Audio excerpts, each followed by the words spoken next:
Hey YouTube, how you guys doing today? Kevin here coming at you with another video. Alright, so I kind of want to get this bike out of here because I have a whole bunch of projects, and this is one of mine, so this is his back burner. So, but in order to move it and put it where it goes, I have to kind of block everything up. So I'm getting ready to put the exhaust on. I got to go get a couple of Allen head bolts because the ones that were on there were stripped out. I got one bolt holding it in, and I want to put the air box on it.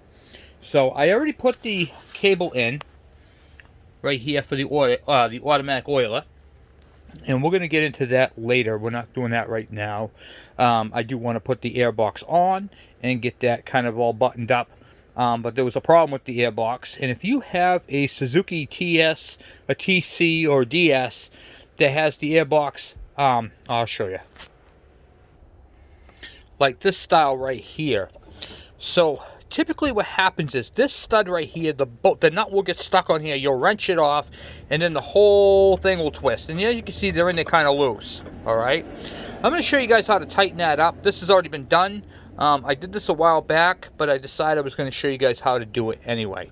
Alright, so you can see right here how you can't get to there's no nut on the other side. The tab is right here, and it's welded on. So how do you fix something like that? Let me show you guys. But before I do, please take a moment, if you guys like repair videos, and hit that subscribe button and the bell icon so when I post a video, you guys get it. Alright, let me get you guys in the stand and we'll get crack-a-lackin'. Okay. Alright, so as you guys know from watching the channel, I build a lot of my own tools, and I build stuff that I actually use on my everyday. So I want to show you guys a tool that I made. I made this. This right here is a, well, you'd think it would be a chisel, but it's really not a chisel. I'll show you guys what this is. This right here is nothing more than the end off of a tire iron cut down. Okay, and I just chopped it to the length I want. I have two sizes. This is my smaller one, and I have a longer one that I use. And what I like about it is the end is blunt, and if you break this, and just throw it away. You can get these at the junkyard for like a couple bucks, So anyway, what I like about this one is it doesn't cut. Okay, it's a blunt end, and you stick it right on the end like that. Okay, so you get your nut till it just grabs. Take your hammer, give it a good old 1-2 right there. And a good old 1-2 on this side. And that's it. I'm hitting it right here. And then right there. And you can see how that stud is now perfect. And that's how you clean that up. So typically what happens is these threads right here get all boogered up from being out in the elements, rust, whatever the case may be. So what we're going to do is we're going to throw a thread chaser on that and see if we can bring that right back. Okay, so now we're going to clean those threads up, or just go over them so we can do this. So the first thing we're going to do, I got some tools here, got some small vice grips, a wrench, and I'm using a thread chaser. And I'll show you what this kit looks like. This is a thread chaser. This is a kit that you use if your threads are all boogered up, they're not quite right. This is not for tapping holes.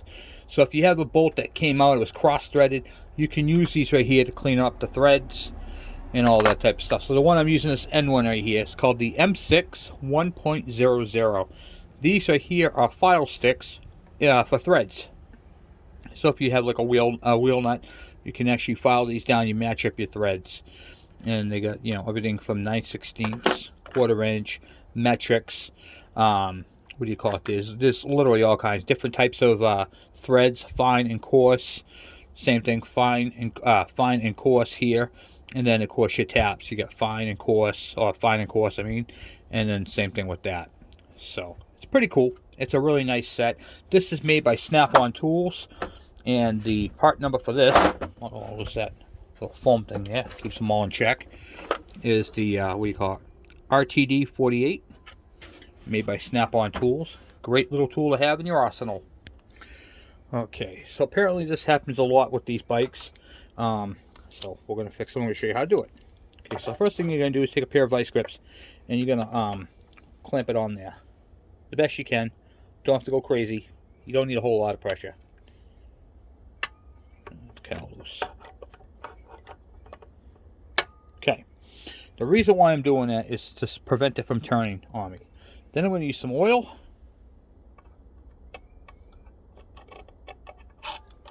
Lubricate the threads. Okay. And then on this right here, I'm going to take my, you can see how it's got a beveled edge on the inside. And then on the other side it's flat. The bevel goes down towards your threads. And see if you can start it by hand, by your fingers. Okay. And I can see right there it's getting rough. Okay, so what happens is, when that gets rough, that means your socket, your bolt or nut is going to be tight. And then that right there is what causes that to weaken up down bottom. So we're just going to clean up the threads with this. Like I said, this is not a tap. This is a thread chaser.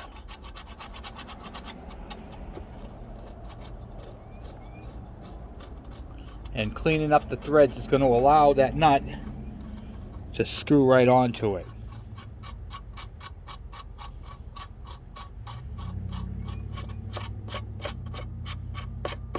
Oh, that's nice. That's nice and smooth. If you can get it smooth, so this right here was just slightly boogered up. Sometimes you need a wrench to get on there and turn it a little bit, and that's okay. That's why I put the vice grips on it, but I didn't even need them. So now when I put my M6 nut on there, it's gonna thread all the way down. Once again, this is not a threader. This is not a die. This is a chaser. Okay, it cleans them up. It's got the flutes built into it to clean them up. Yeah, this is beautiful. I could take this off with one finger. I'm happy with that. Okay. And there you have it. Threads cleaned up. We're good to go. All right. And then that is not going to move either way. That's perfect. All right. So now we have to put, before we can put the airbox on, we have to make room to get it in there because it's not going to fit in there. So we got to remove the oil tank. We're not going to take it off completely. We're just going to get it out of our way.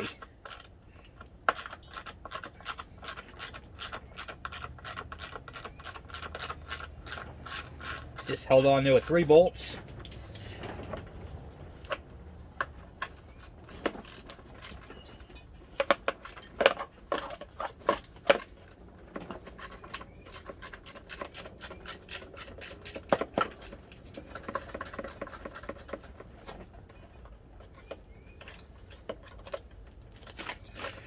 This seat is junk.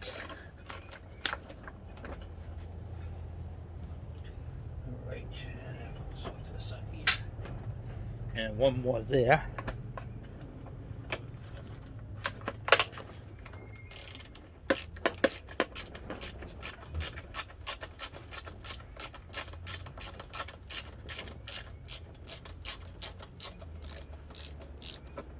Okay. Now we got all 3 bolts out. We can move this tank out of the way if we wanted to completely, or however you want to do it. I'm going to slide mine out like that. The oil line is loose down bottom, so I'm going to take that line right off because we're not ready to hook up the oiler yet. And then we're going to rip out this oil line here, because this oil line right here is, one, it's stiff, it's fat up here, so it's leaking, and that's probably why they stopped using it. And we're going to replace it with some clear line, so it looks nice in there. Okay, nice. All right, now we're going to put the air filter assembly in its place. This right here, like I said, we're going to take that oil line out and replace it with some clear line. We'll do that after. Alright, let's get this airbox into place. Now we have all this real estate right here to play with. So one of the things I like to do, this is only held in this airbox from up top. So now's a good time to finagle with your boot. Try to get that on there. And right now it's cold out, so that makes it a little bit more difficult to maneuver. And there is a track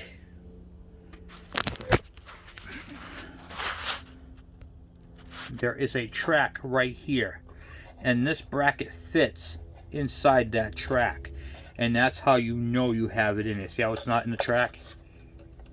Right there. So it's going to fit in there, and then up under here is 2 screws. Let me get you guys back in this. I just wanted to show you guys that track and how it sits in there. Okay. Fighting with these boots can be a pain in the neck, especially when they haven't been used in quite a long time.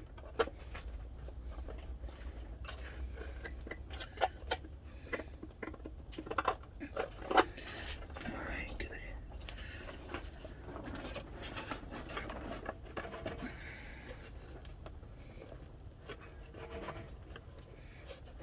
Okay. Good. Sitting right there. Okay.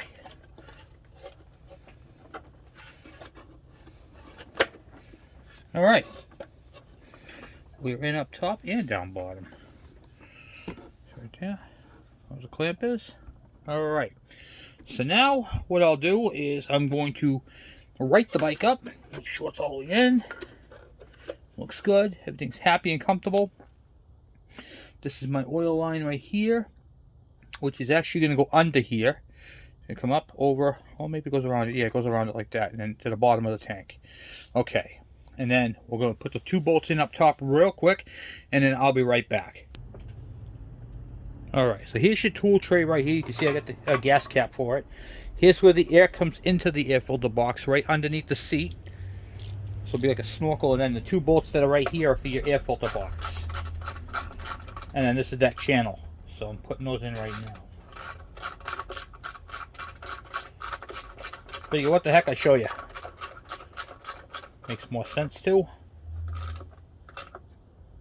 Okay. Not crazy tight, just tight.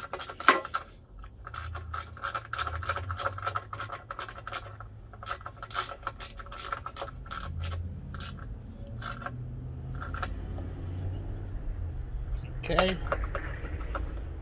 Okay. This is actually a tool bag. That's where your tool goes on. And you can see how this is loose over here. If you take this metal tab, you bend that over, which we're going to do right now. That tightens up that rack, so it won't shatter. Okay. This right here.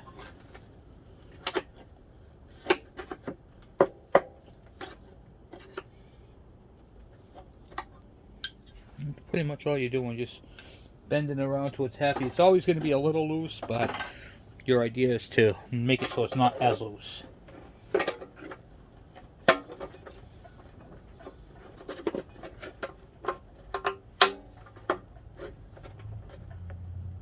Okay, let's get a better grip. So that right there is where your tool bag will sit under your here. So your sack of tools will go right there.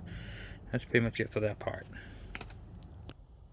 Alright, so now we're going to take this oil line that's right here, and we're going to cut that off. Just snip it right there, I don't care. Ugh, hear that crack? Look how it looks. Crimped it right on the end. This thing is junk. Alright, nice. That's why we like this bike. Alright, now we're going to take the oil tank and put the line on already. Put this up underneath here, under the wiring. Line goes like that, underneath the seat. Put that into its perspective place. We're going to take this and leave this up top so it doesn't leak the oil out. And we're going to throw about 3 bolts back in.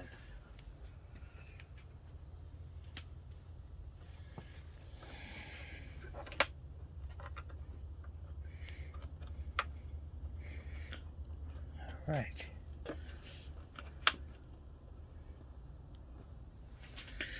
Nice. Always start your bolts first. Don't ever not start them. Just do one and then the other one, because if the holes don't all line up, you're going to be loosening them all back up again.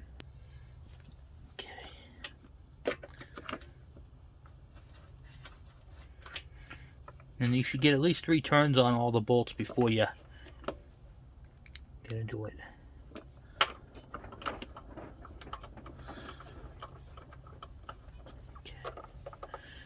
Nice. Now I'll get a ratchet.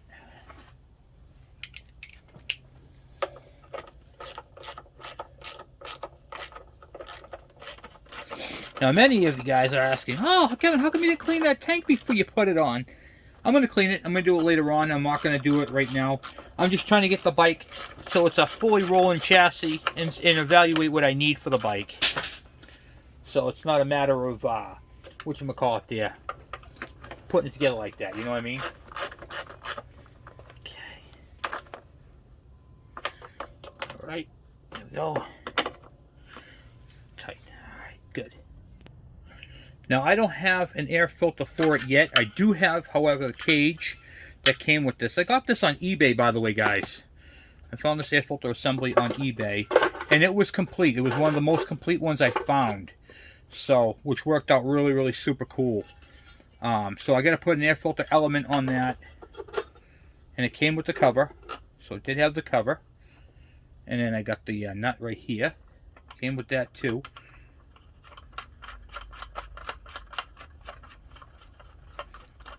I'm not going to go gorilla tight on it. I'm just going to, you know, gingerly tighten it up here, because we don't have an air filter in it, so there's no sense to tighten it up yet. I'm just going to snug it, so we're good there. And then I got to tighten up the clamp on the carburetor itself. Okay, and now we're going to tighten up this carburetor clamp here.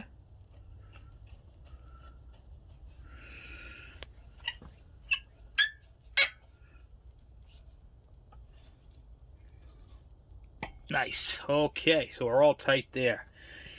Next step, hooking up that line to the oiler. So here's your oiler line coming through right here, and this thing is tight, guys. Tight, tight, tight, tight, tight. Of course, it's all siliconed in. I don't know if I can get that all like that. Okay, you can. Good. Get that. All right. Ooh, looks like my line is loose right there too. All right, that's beautiful. Might have to get some pliers on that.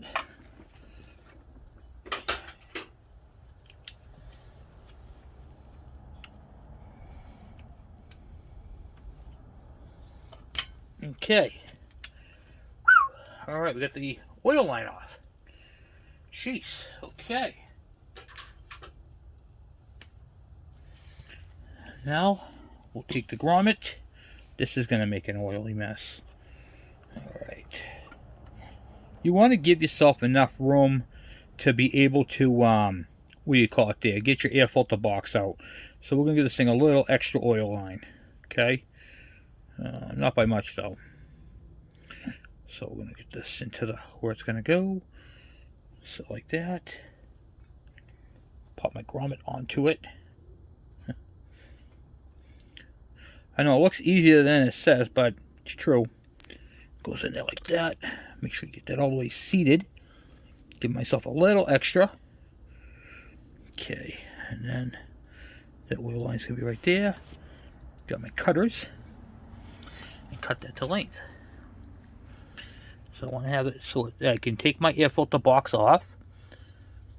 I'm gonna take off a little bit first. Okay, I don't want to go crazy taking it off.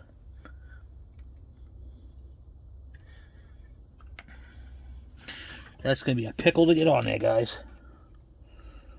It's going to be a pickle to get on. Because this line is loose, which we're going to tighten up in a minute. Alright, give me a second. Thought I was recording there. Alright, so I got it on the Banjo fitting. And now what I got to do is I got to loosen that Banjo fitting back up. If you have a hard time moving it into place, you got to loosen it and then tighten it. Okay. Just want to make sure I have enough space. Yeah, that looks good. Looks good. Alright, good. Okay. Okay, good. And now I'm gonna tighten up my Banjo fitting, which is right up underneath here. If you guys can see that or not. Right there. Now they call it a banjo fitting because it literally is the shape of a banjo. One of those little banjos that you play good music on. Okay, so now it's snug up there. I've got plenty of line here, so I can easily show you. I can easily maneuver this so I can get my what do you call it, air filter out if I need to. Okay, and then just for security, I'm going to put a zip tie, but I'm not going to tighten the zip tie because you don't want to clamp it down. I'm just going to kind of put it there to hold it. Actually, I think that's what this was for. Okay, hold on 1 second. Actually, no, it's for the magneto wiring. Well, that's okay because I'm going to do that all together then. Forget it. Alright, so now we got the oil line is installed. It's actually got oil going to the pump. And then I notice up here this is all wet up in this area, so I'm just going to put the wrench on there and just see if it's loose or if it just needs to be... Yeah, that was fine. Okay. Looks like they rounded that out. Probably going to have to take that apart and clean it all up. So that's where the oiler is. Okay. And you can see the line is all black, so it's got oil in it. No worries there. And, oh, that's a metal clamp. Okay, so we're good there. Yeah, that looks fine. And then...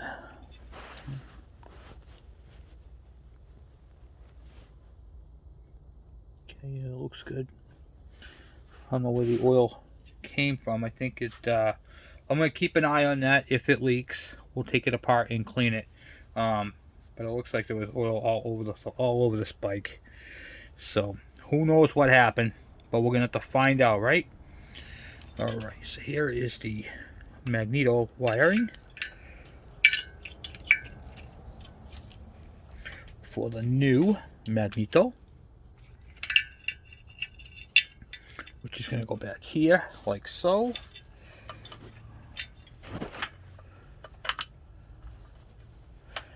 Like that. And then we'll put a zip tie right up in here to kind of hold that all into place. It's wrapped around where it's got to go for the oiler. And we're good there. So let me go grab a zip tie and we'll tie that back.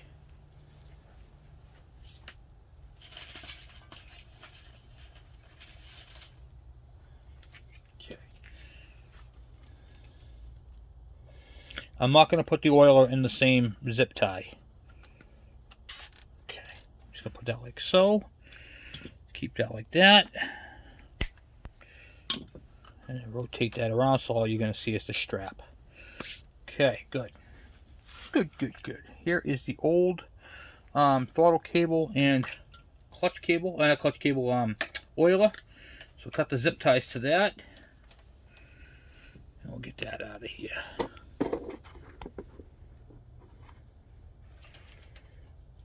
Get all that out. Okay.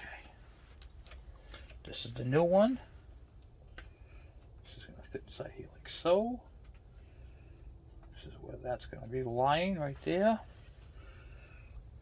Okay. That's the that's that spring I told you. So this right here goes on the actually goes on the other side. Comes up through on the other side. And then kind of loops back around. So throttle cable's on the exhaust side, oiler is on the opposite side. Okay, like so. Yep. Alright, so now the oiler is away. You can see how that right there is kind of touching the exhaust right there, the spring. That's how that's supposed to be. Here is the old stuff. And then for the new. Okay, so now we're going to put the throttle cable into the throttle actuator, the twist grip, and then, well, guess what? We're all set that part of it once the throttle cable's on. So now the throttle cable and the oil injection cable will be connected. Now, there's a little plastic insert here. Let's see if I can blow you guys up and show you. This little plastic insert does not come with the cable. Let's see how this works. If I get it out. This is tricky for a lot of people, and it was for me too at first. Okay, so when you buy your cable, that's the type of end that it comes with, and then you see how that's a round circle. There is a little plastic insert right here, and you can see how one end of it has a fat end and the other end has a skinny end. So the fat end faces down because it fits inside here like this. See how that is? It fits inside there like that. If you put it the other way, it won't fit inside of it. It'll be on the outside of it. And that right there is incorrect. Okay? So you want to make sure you rotate that so it fits on the fat end inside the cable like so. And then you just put it on like a regular cable. Sorry, my hands are kind of in the way, but you have to pick it up, rotate it until it fits inside of it. I'll show you.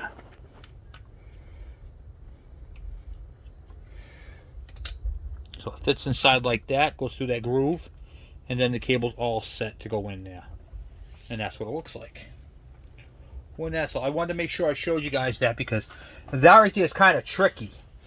You know, it's like, I know it's plastic, but I mean, hey, it works, and it's in it. And then this right here, the top here, is your oil pump adjustment. So if your alignment lines don't line up, which I'll show you guys that in a little bit, after we hook up the throttle cable, if it doesn't line up, that right there is where you're going to adjust it from. Alright, so, and it's supposed to be a rubber boot over this too, so water doesn't get in there. I don't think I have a rubber boot. I'm going to go check. Okay, I have a cable boot right here. This is what a cable boot looks like. They go on tops of the carburetors, all that type of stuff. You can buy these separate. They're not for any year, make, and model. They're just cable boots. And they're very important. Why are they important? Because they keep the water out. It's like an umbrella. It just fits over it like so. Alright, so I'm going to hook that cable back up real quick. Alright, so now we got the automatic oiler hooked up. There's a boot on it. Everything's all set on this side except for the cover. Only because we have to put the throttle cable on. This is held on with 2 screws, by the way. It's held on with a screw here and one on the other side. 2 screws, same way the KEs mount. But this screw right here, that is your bleeder screw. When you take that out, you're going to see oil coming out of that. That is how you bleed these particular units. So I'll show you. So you just verify that there's oil, you know, coming out, if you can get it out. Okay, that's really in there tight. Hold on a second. Someone decided to Gorilla Tighten that. I don't know why, but I broke it free. Anyway, so it's a plug. It's not a bolt. And there's a little washer right on the end there. You don't really have, see the hole in the center? That's for to let it bleed. You can see the oil coming out of it now. And then you'll start to see it drip out. See how it's coming out now? Right there. So this isn't, the system's already oiled, already bled. Alright. Now you don't have to Gorilla Tighten them, just snug is fine. You know, this one's pressed in on this side. The bottom banjo is a bolt, so that's real easy to get to. Alright, let's get the throttle cable connected and get the old throttle cable out. And then we'll go from there. Alright, so now we're going to work on the throttle assembly. There's 2 screws underneath here. We're going to pull those 2 screws out, and then this whole thing is going to come out. This part right here, this actually comes out and twists like that, a quarter turn, and it comes out. And then we'll just take the throttle out, and then boom.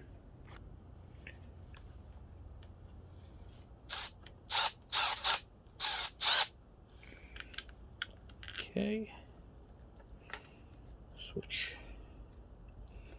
right there. Okay.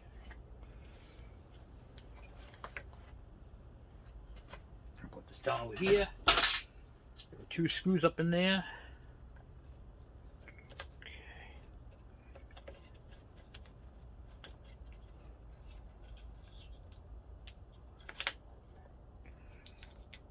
Then that's it. Cable's out. Then we will fish in the new cable.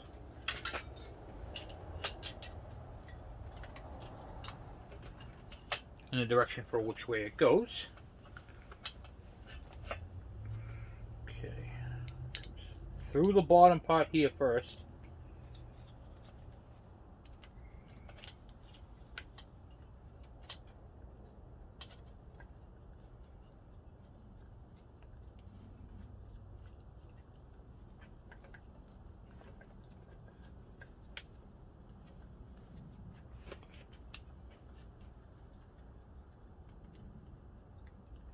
Just trying to finagle the cable, this part right here, into the, what do you call it there, the actual slide, which can be a pain in the neck.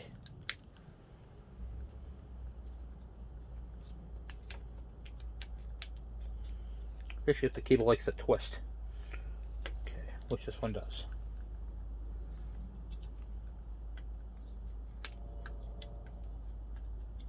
Okay, so the cable's in. Put it all back into its happy spot.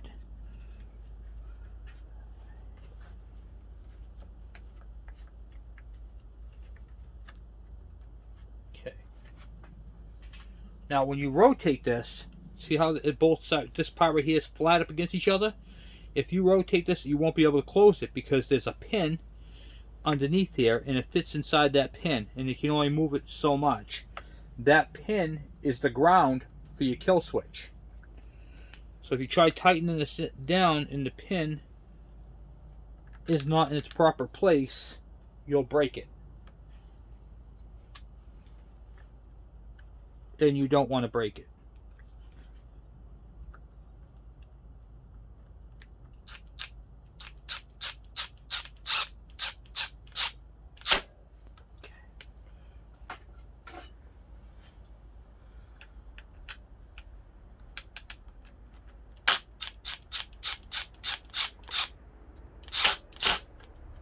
Okay. Now, put that in there like that. Kind of want to rotate this a little differently. Here we go, like that.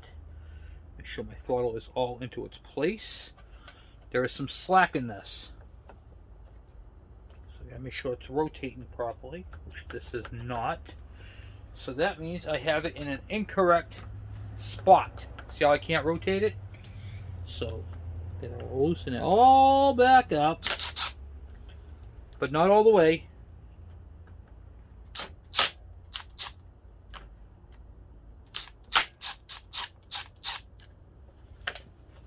These can be finicky, guys.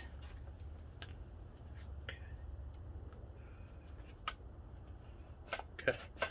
There's a lock in there, so I was on the wrong side of the lock. I had the pin in here lined up, but if you do that and you can't move it at all, that's because the throttle has a stop inside here, and I was on the opposite side of that stop. Okay.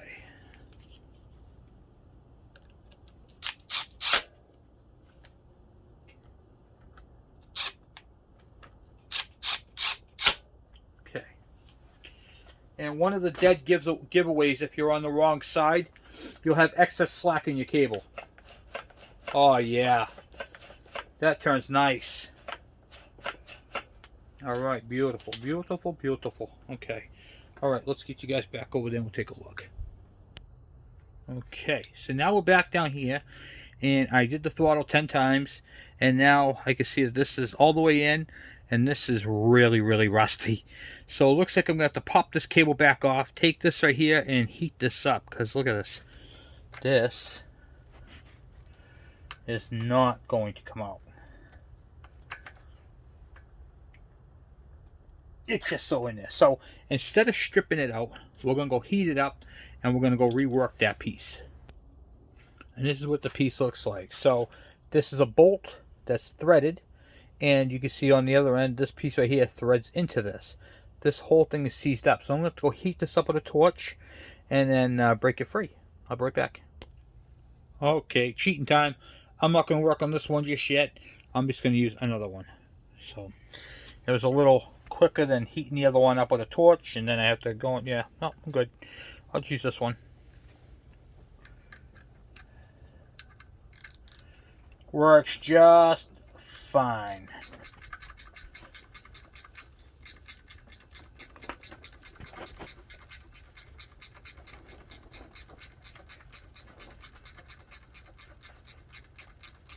Okay, now slide this through again,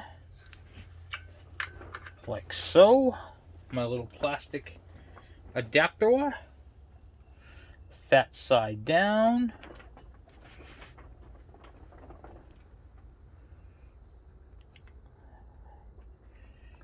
Get it all into place. Boom.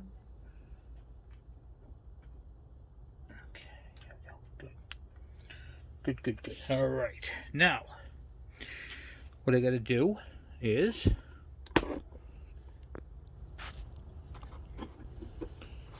this is the same for the TS125, the DS80, the DS100, the TCs, all the engine Alvin's bike, the KE125. They all have it on this side right here. It's the same pump, and you got to line up that line right there with that line right there, and you can see how far off it is. Okay, and they had this one wound all the way in. And then they electrical taped it.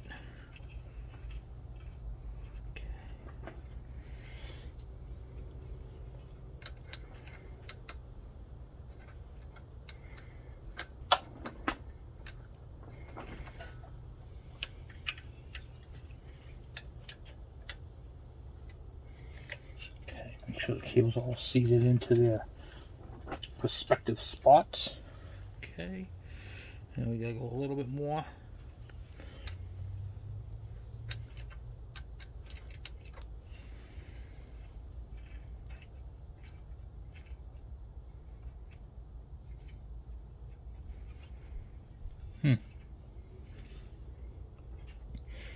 I wonder if that arm is bent.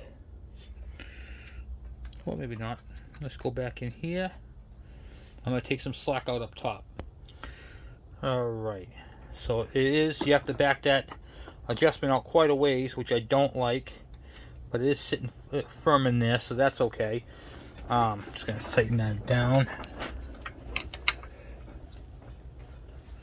I'm going to check that arm out later. I don't like how far up that is.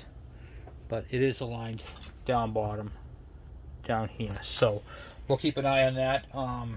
I wonder if that arm is bent or incorrectly installed. I'm probably going to pull that apart after and check that out. Just because I really don't like the way that is. But it's not always the way we like it. Sometimes it's the way it is, you know. So we're going to pull that, what do you call it, the nut off the end. Get a socket. At least if it's correct, it's okay, but if it's not correct, we got to find out why. Nope, it's sitting in there properly. Sometimes I like to see if it's been ovaled out, but no, it's sitting on there properly. That just must be the way it is. Okay. Can't tell you how many times I see these things all rounded up because someone doesn't like the way it's sitting. They try to make it their own way as opposed to factory way, and then that right there kind of messes it all up, you know.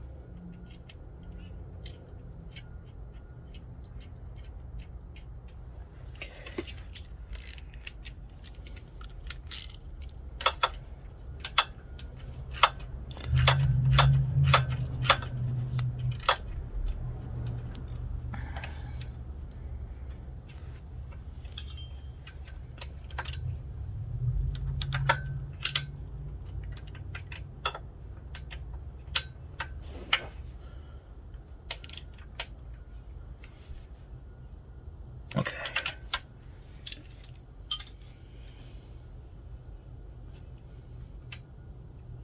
I think I see what they did. I think they bent it.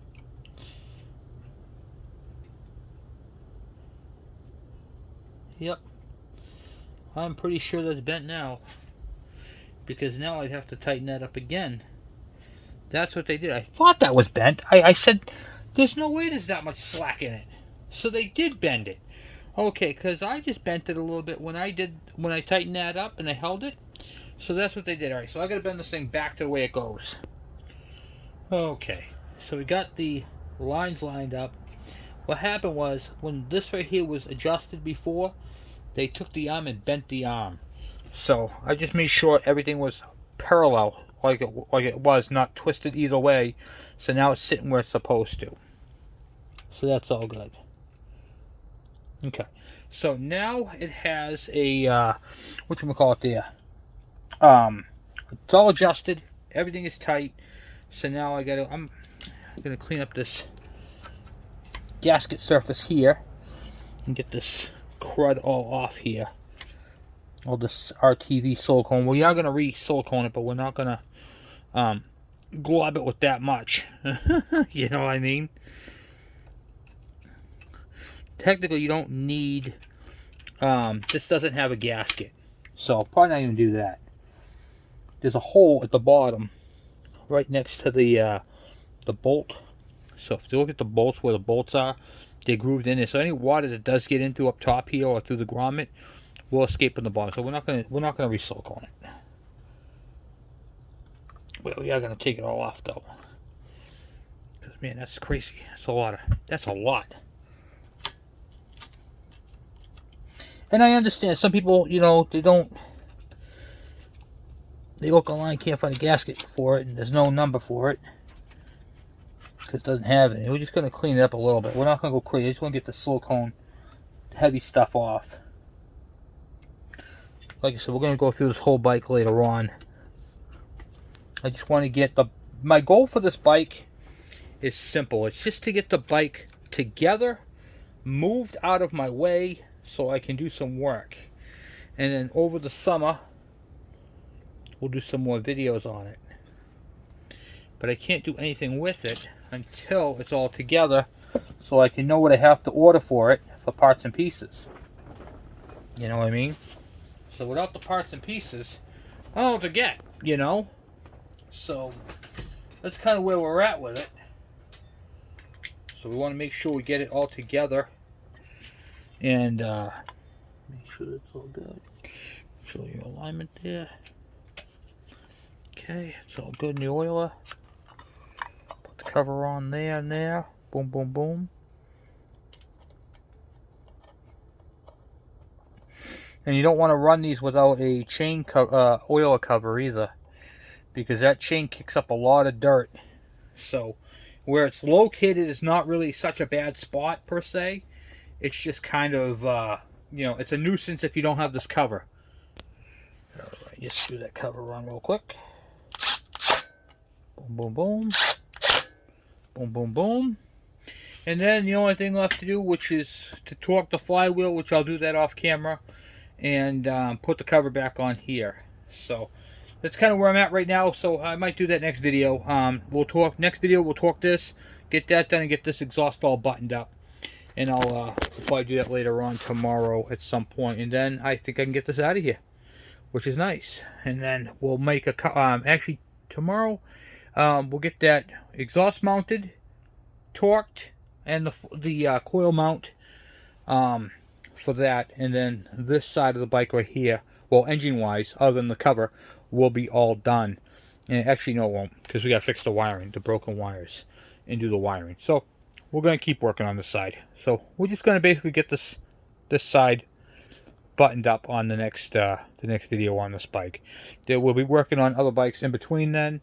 So the next one that you see on the DS100, we'll be doing that. And we got to get that turned around. And just, there's a lot of stuff to do to get this thing to its point of getting it out of here. But so what do we got to get for this thing? I need to get 2 side covers, a seat, a tank, and this brake mount right here is broken, and a front brake cable. And then I think this bike right here is pretty much RTG, ready to get out of here. So we have some parts to locate, and I don't have any of those parts. So I got to locate those and find them. But other than that, this is all good. Oh, and I want to talk to you guys a little bit something else too. This engine right here, the DS100 and the DS80, are very close. They're brother and sister bikes. And you guys might have noticed how I used the DS80 we call flywheel on the DS100 engine. That's actually going to increase the power of this bike. It's not going to be moving such a heavy mass. This bike's actually going to throttle up a little quicker than a regular standard DS100. So keep that in mind when you're doing that. You don't have to rejet. It's just going to make a what do you call it? It's just going to spin up a little faster because it doesn't have to move such a heavy weight. So anyway, guys, I'm going to let you go for now. Thank you for watching. Thank you for hanging out with me, and I'll see you guys later. I'm Kevin, and I am out.